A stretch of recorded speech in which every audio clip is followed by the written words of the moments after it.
Here it is, people. I meant to make this video a couple days ago, but guys, I've been so busy. I am in the middle of renovating my kitchen. Oh my God. One thing I have to say, when you are renovating or you are extremely busy, you cannot TTC. I found that out this month. So anyway, this video is to talk about what's been going on with my cycle this month. I miss this cycle. Totally and completely missed it. It went by like this and gone, and I'm still baffled. I still don't know what happened. Today I am on cycle day 15, and I cannot even tell you what happened. So I'm gonna go through some details with you, and maybe somebody can shed the light for me. So I started taking black cohosh, a 600 milligram of black cohosh since cycle day 1. So what I did 400 on cycle day 1, 600 cycle day 2, and I go all the way to cycle day 9, taking 600 milligrams. On cycle day 10 and 11, I took only 400 milligrams, 2 pills, and I stopped on cycle day 12. I didn't take anything on cycle day 12.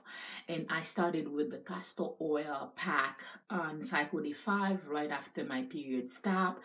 And I did 30 minutes, 45 minutes, and whatever I could with the castor oil pack on my lower abdomen every night. And I was taking a lot of red raspberry tea twice a day, in the morning and in the afternoon or at night, but I was taking it religiously every day, 2 times. And I was monitoring my cycle with OPKs, and I have never been this organized. The light is crazy. I had all my tests here, and ladies, I don't know what happened. I started taking OPK on cycle day 8 just so I don't miss it. I don't know what happened, guys. Okay, on cycle day 8, when I took my first test at 8 o'clock in the morning, it was blank, nothing, not the second line, nothing, just the test line. Cycle day 9, I went in the morning to do it. It started to show just barely, very faint, the second line. So I didn't do it at night. I did it in the morning on cycle day 9. And I saw it was just a little faint line, so I didn't do it that night, and I did one on cycle day 10 at 7 o'clock in the morning. The minute I got up, I did it, and I could barely see that line. That line was even fainter than the one I saw the morning before. So I did one again at 3 o'clock. One in the morning at 7:30, one at 10 p.m., and it started to show. That's too bad the light is so crazy here. I couldn't show it to you, but I'm gonna try. So the light is crazy. You can see it. But anyway, take my words for it. So on cycle day 10 at 3, I took another test, and it started to show a little line, just very, very barely. And I didn't test that night on cycle day 10. So I said, okay, it's so faint, I have plenty of time, and it was only cycle day 10. And I was taking my temperature too, and something happened. On cycle day 10, when I woke up, my temperature dropped from 97.4 to a 97.0, and I thought, what's going on? I never had that before. I never had a dip before my ovulation.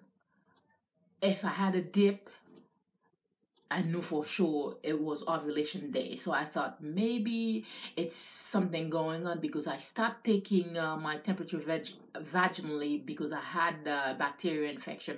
I was trying not to put anything up my UHA, and I've been taking it orally.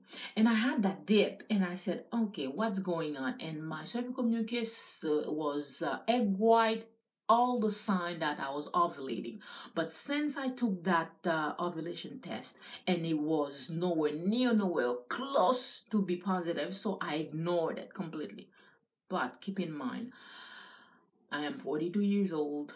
I've been married to a man for the past 18 years. I've been with him for the past 23 years. We are not the lovey-dovey where you are doing the dance every night, every other night. Ha!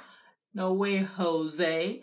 So we were not TTCing because we were so busy. Well, let's say it like that. We were so busy we didn't make time for it that day. So I kept on testing. So the next day, when I woke up at 8:40 in the morning, I took a test and it looked a little bit okay, like, okay, it's coming, it's gonna come. I can test tonight. It's probably gonna be positive during the middle of the night. That was in the morning because it looked a little bit darker. It looked, this one.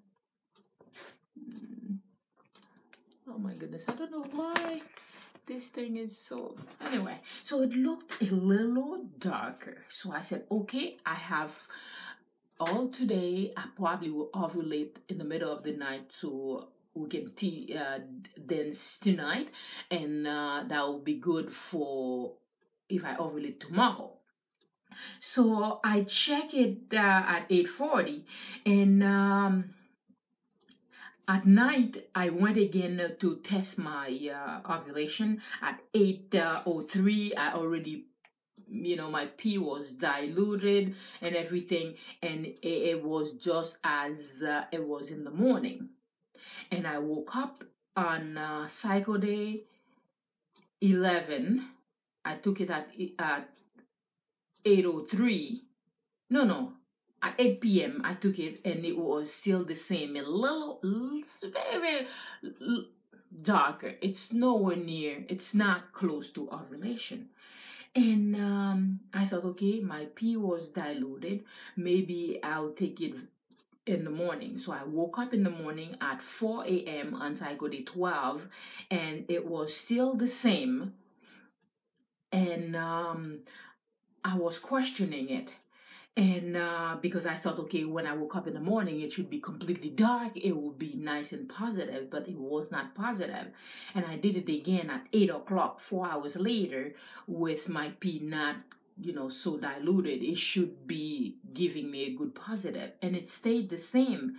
So from that day, I started questioning what's going on. Did I ovulate? Because I was still, I just finished taking my black cohort. So I thought, okay, could the black cohort making the surge going up and down and not having a strong surge? So I started keeping my eyes on it.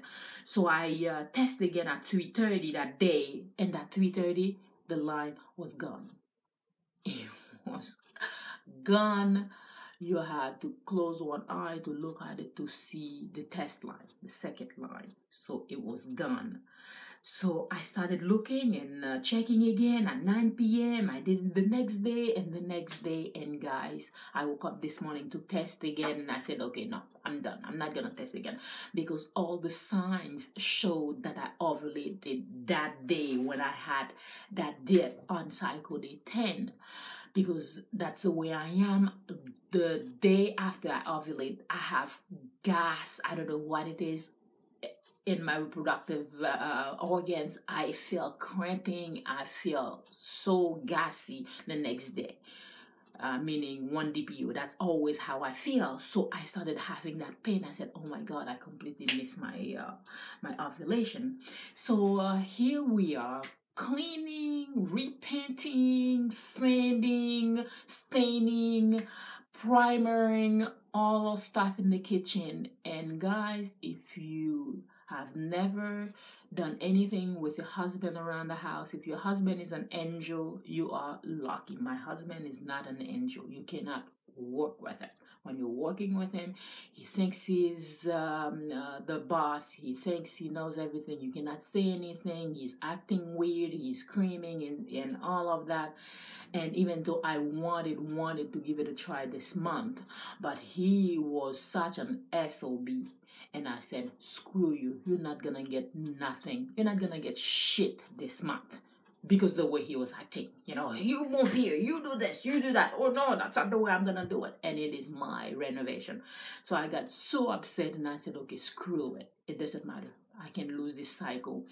And it was already a bum already because I didn't know where I was. My ovulation was up and down. I don't know if it's because of my black cohosh. I don't know if it's because I was taking I don't know. I started also taking estrogen on cycle day. My goodness, when did I start taking estrogen? I started taking estrogen on cycle day 9.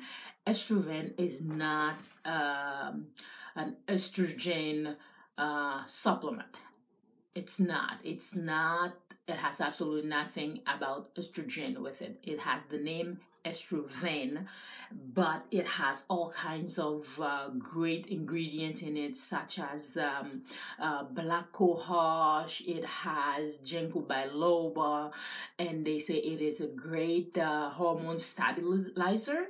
If you have problem with your hormones, it will stabilize it. If you have too much progesterone or too much estrogen, it will balance it. So I started taking that, and I been so busy. I took it maybe for 5 days. It's a great supplement.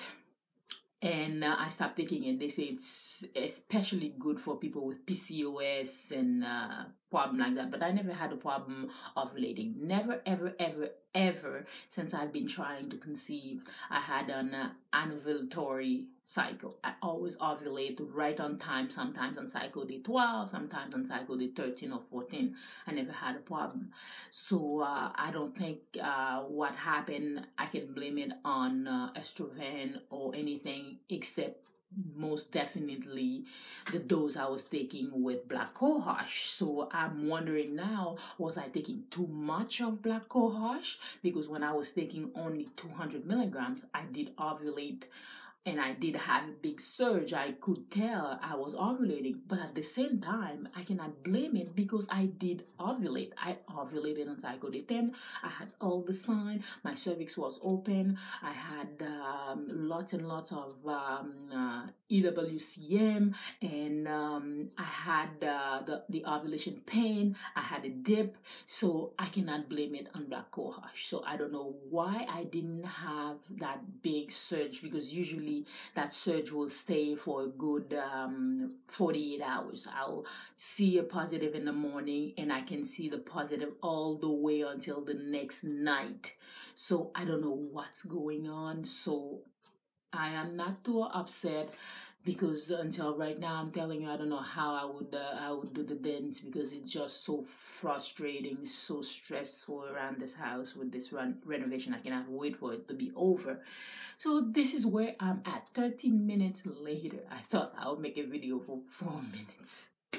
But this is where I am, guys. So I probably will, if we're gonna keep on TTCing, I probably will do the black cohosh again next month. So this is where I'm at. Thank you again, guys, for watching. I better go back to my cleaning, to my sanding, and trying to finish this kitchen before I kill somebody. Thanks. Bye.